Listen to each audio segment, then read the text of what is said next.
Stephanie. Thank you very much for coming. Okay, so we're just going to talk about this book project called SPOOR. And rather than talk about something that has no visual material, I've prepared a very, very short PowerPoint presentation just to give you some kind of introduction into the project. So the book SPOOR was, well, actually what we'll do is just start this. So this is the cover of the book. Actually, can I have one, John, please? Because the nicest thing about this book is the bit that I'm not responsible for. My publisher, a guy called Stu Smith, he's the publisher with Ghost, came up with this idea of making a laser cut jacket to this book, and it's quite the nicest bit of the whole book. So, and let's celebrate that at least. So there's an object, and there's an image of an object, and as you see, the laser cut. What happened was that the jacket was printed in Florence with the word SPOOR on it, a little bit more on the back. SPOOR and Ghost, that was it.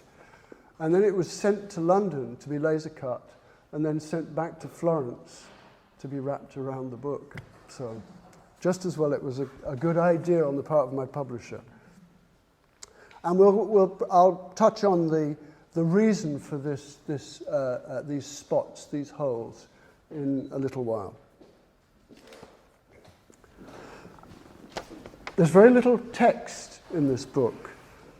This is about 150 words, which serves as an introduction to the project. And if you don't mind, I'll just read that short introduction. During several visits to South Africa between 2014 and 2018, I drove along minor roads through the country's 9 provinces. My aim was to follow rural rail routes between towns and settlements as closely as possible. From the 550 or so places where I stopped to make pictures, 83 daylight images are presented here in 10 series. Each series is introduced by a double page of station place names, arranged according to their locations on an otherwise absent national map. The names are isolated in darkness. Each configuration constitutes my selection of a picture series, the sites of which may be relatively close to each other or separated by vast distances. So this is a sort of sample double page where you see 8 or 9 names located seemingly randomly next to these little spots. And they've been positioned according to their locations on a map of South Africa. The map is then removed. So they sit in this kind of darkness, this isolation of darkness. Some of the place names are those of regional centres, including several that have been renamed in the post-apartheid era. Others refer only to the faded railway signage that preserves their fragile status as places. SPOOR concludes with a map showing the distribution of all photographic locations that contributed to the project.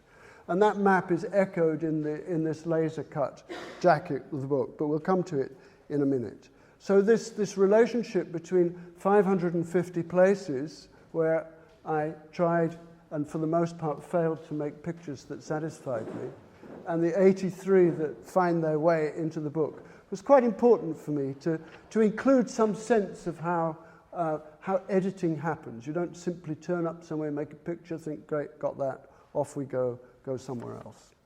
So a few examples of photographs. So following railway routes across this very large and multi-layered country. And here, as with so many of these rail routes, the tracks are no longer in use in terms of their original function.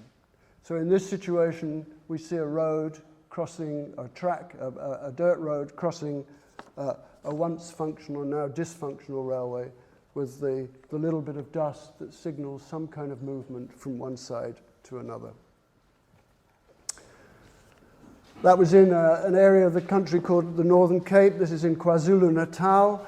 And as you can see, perhaps in the distance, lots of houses spread out on a plain. There's a bridge not quite inside the picture, within the picture, and some distant evidence of a railway track. And these three little kids and an adult on the horizon there. The presence of people in quite a number of these pictures assumes a level of importance. This is also in a place called Underberg in KwaZulu-Natal. This particular guy on a Sunday morning walked down with a big pile of cardboard, set fire to it on an otherwise unused railway track, and then walked away. So each of these 10 sections of the book contains 8 or 9 photographs, and they're then separated by 4 dark pages. And here, beginning of chapter 4. Again, a presence of somebody walking the railway line in a cloud of smoke. He's actually a beater, beating the fields, beating the fire across the fields. But his physical presence on one of the few railway lines that is in operation was of interest to me. Of course, the movement of people, either along railway tracks, or in this instance, under them, from one side of town, let's say from the poor side of town to the traditionally wealthier side of town, where facilities are, where work is. So here, a group of people walking beneath 2 bridges, from one side of town to the other.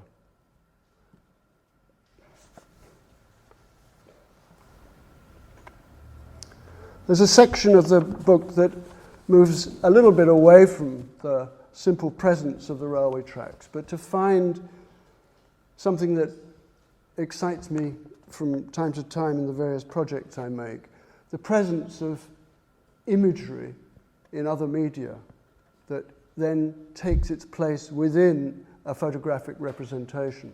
So this is the entrance to a farm in the province of Mpumalanga, and maybe it's possible to see the cow, the bull, the dog, the sheep, fading slowly on these rather shabby concrete lumps that signal the entrance to a farm.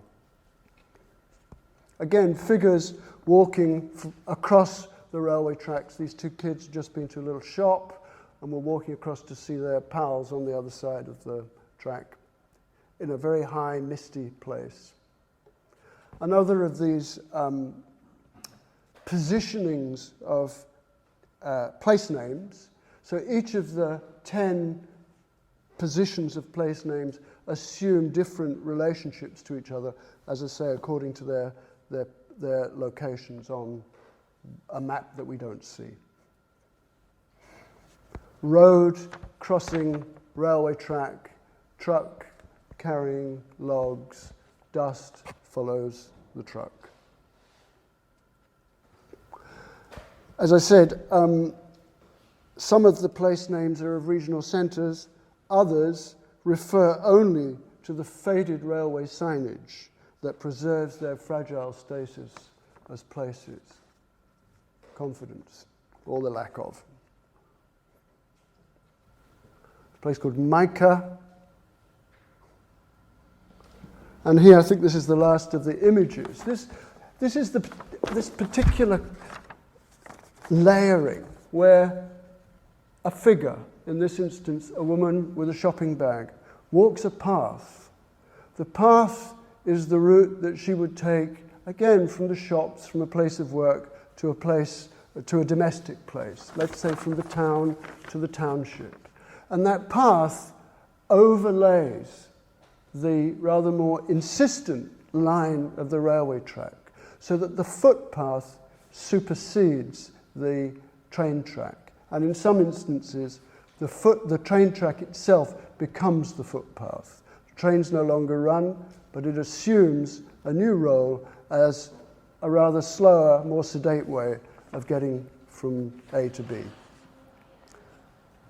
There's a list of place names at the end of the book, followed by this map that I described, where all 550 or so places that I stopped to make pictures are located together without names as a series of dots on an imaginary map, an accurately placed series of dots on the map.